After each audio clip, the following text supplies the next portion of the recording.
The Protectors of the Wood podcast. Everything is at stake. The destruction of our planet is becoming real life. This podcast tells the story of misfit teenagers struggling to band together and help our world through this crisis. Episode number 38, The Cave Beyond Imagination. Phoebe and Jeremy meet the wise old man.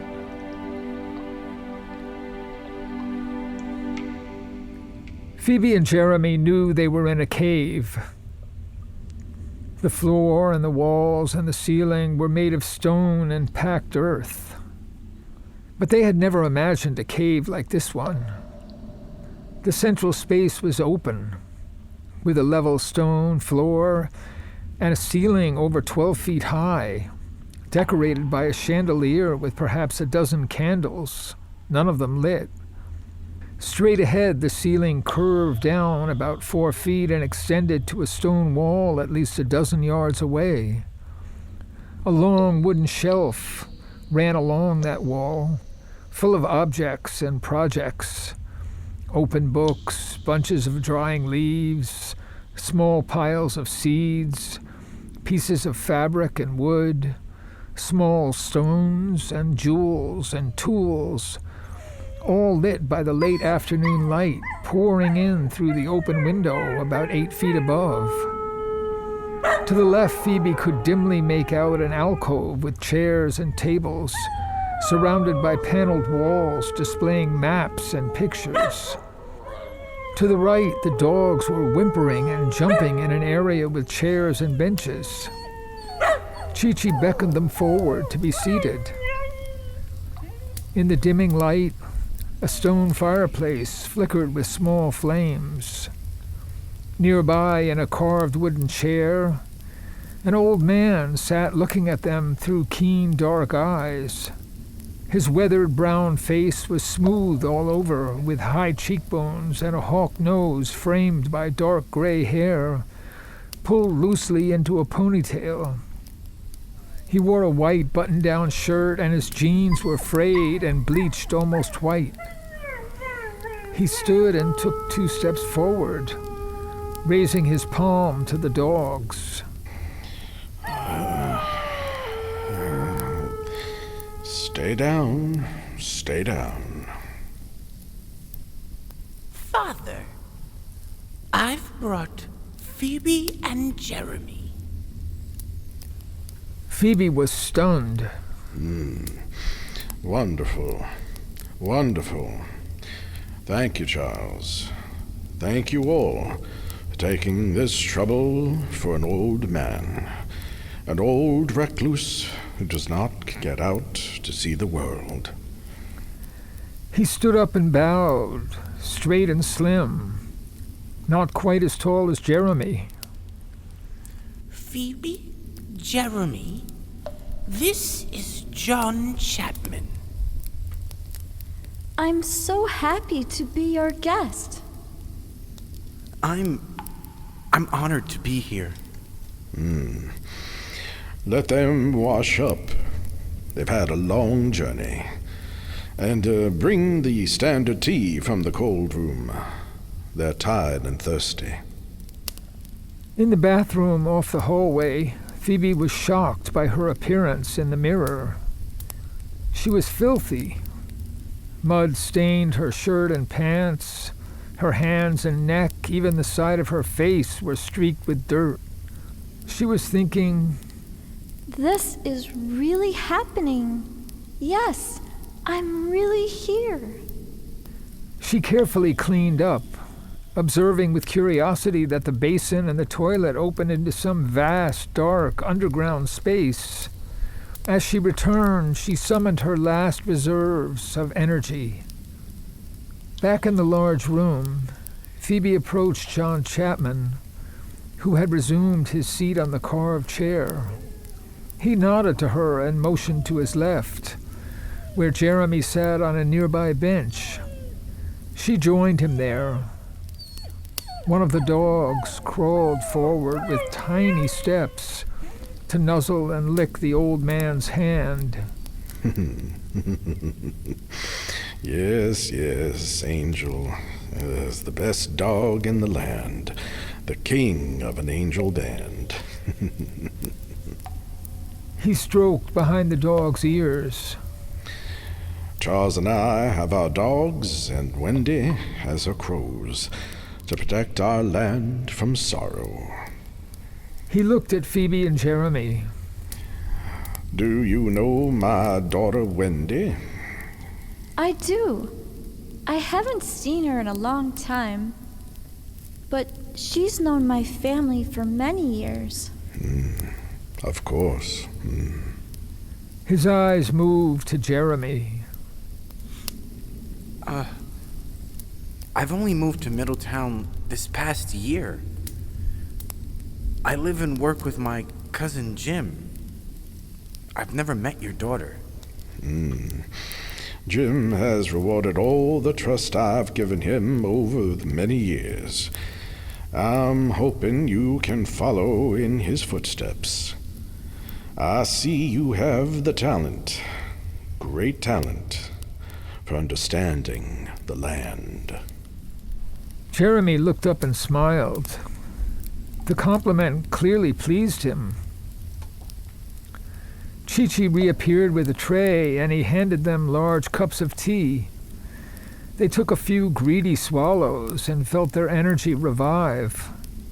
We need every moment of our time together. When you reach my years, you will see there are only a few things you have the time left to do, and you must choose the most important and not delay. So I will come right to the heart of the matter. A large band of us, are carrying this project, this treasure, this life's work, and have reached a stage where we must hand our hopes and responsibilities to the next generation. And not only that, we also know that the time has come to spread what we have learned and preserved from the past and let our knowledge go out into the modern world. A mission presents itself before us. It may sound overly grand, but we believe our desperate world needs us. Will some of you accept the burden? Can you learn to carry it through and head it forward in your turn? We dearly hope so, and have decided to act, wondering who might prove worthy. As the saying goes, by their fruits shall you know them. And behold, you seek us out. You find us, here on our mysterious island in the midst of the modern world. He nodded to his guests. So with your permission, we will take a step today. You, Jeremy, will begin to learn from Charles the duties of a protector, and will assist Jim and others in our responsibility. And you, Phoebe, will spend time with me to get a better understanding of who we are and what your future may hold. We have very little time. You will eat later with Phoebe's parents, and Charles will guide you out at sunrise. Penny and Jim know you are safe. He paused, looking at his guests. No one spoke. This offer of mine must seem rather sudden to you. I know a good deal about you, and you may know little or nothing about me. Perhaps I seem to have dropped from the sky. But you have sought us out, and just the time that we are seeking you. My decision is to seize the moment, this moment offered by fate. But if I'm mistaken in assuming your commitment to our work, please just say so, and we will still treat you as family. I'm ready. I can't think of no better future than to assist Chi-Chi and Jim as a protector. He turned to Chi-Chi and smiled and stood up.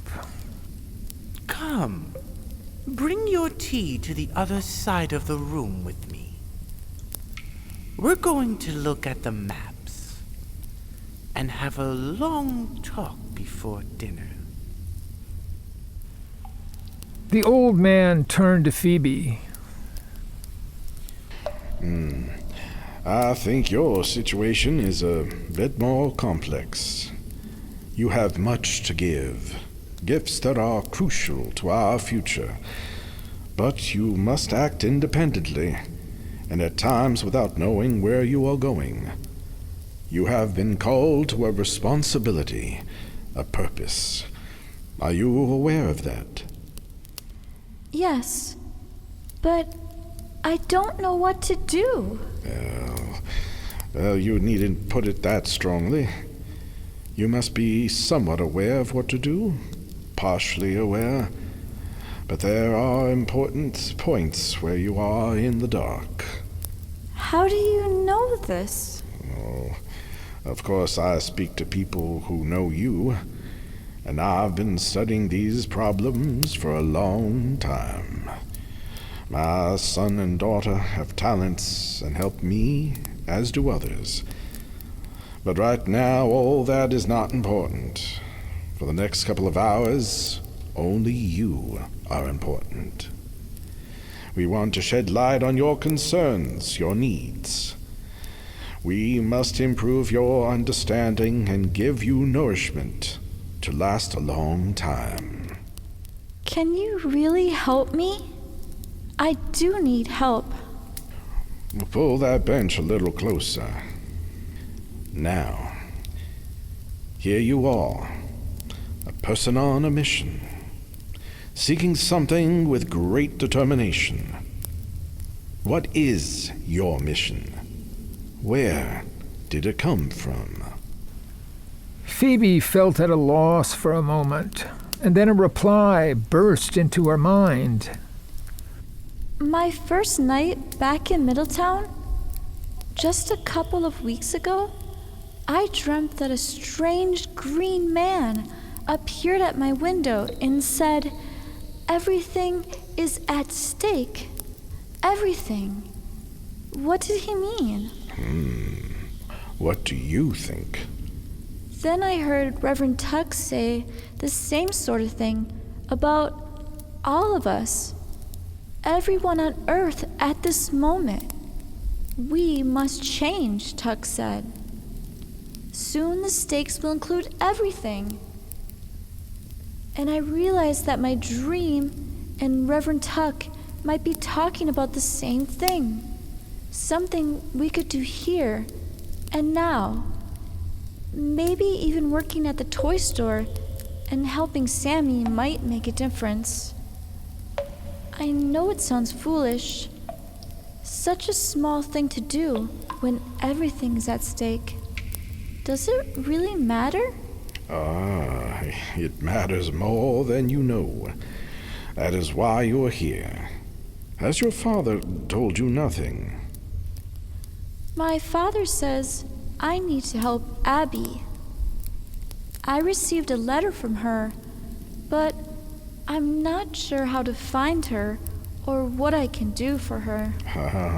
You know, Abby, my grandniece. I'm not sure where she is, but time will solve that problem. I need to talk to her. You do. Yes, you do. Very much so.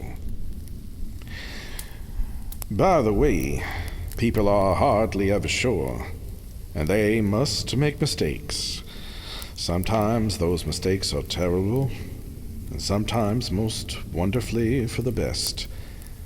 We are in the hands of a higher fate. My father believes I am in the hands of Sophia. but I don't understand what he means. I do have something to offer, if you truly want to understand. You are already on the road and have the talent. What talent is that? I'm not aware of what my talent is. You can hear your fate when it speaks to you and not let it go.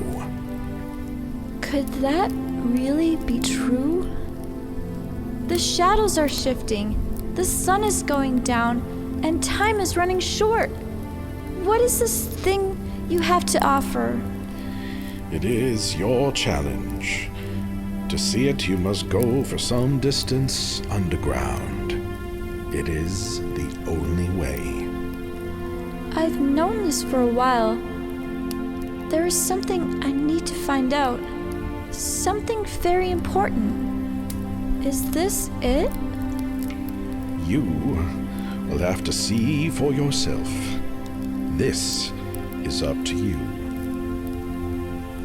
Phoebe stood and nodded, and the old man rose with her. The decision was made.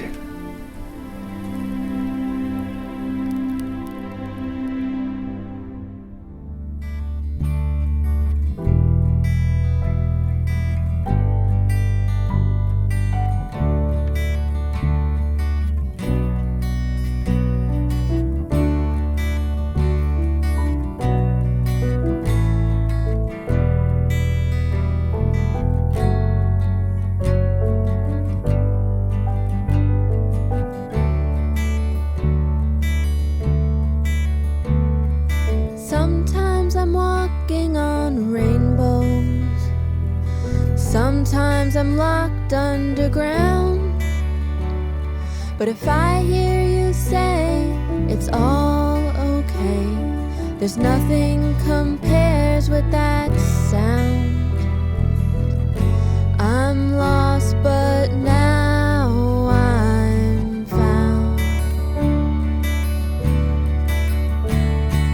God help the shape that I'm in.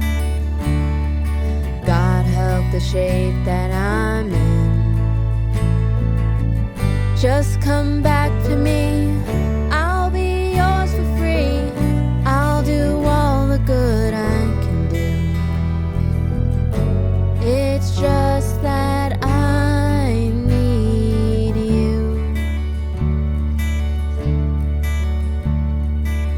I care about a lot of things, I guess. I try and I try just to do my best. But if it's not right with you, there's nothing I can do. I'm lost before I begin. God help the shape I'm in. God help the shape that I'm in. God help the shape that I'm in. Just come back to me. I'll be yours for free. I'll do all the good I can do. It's just that I need you. Sometimes I'm stumbling through my day, and there's no light upon the way. There's nothing I can see, it's dark as can be. Hold my hand and see me through. I'm lost if I don't have you. God help the shape that I'm in. God help the shape that I'm in. Just come back to me. I'll be yours for free. I'll do all the good I can do. It's just that I need you. God help the shape that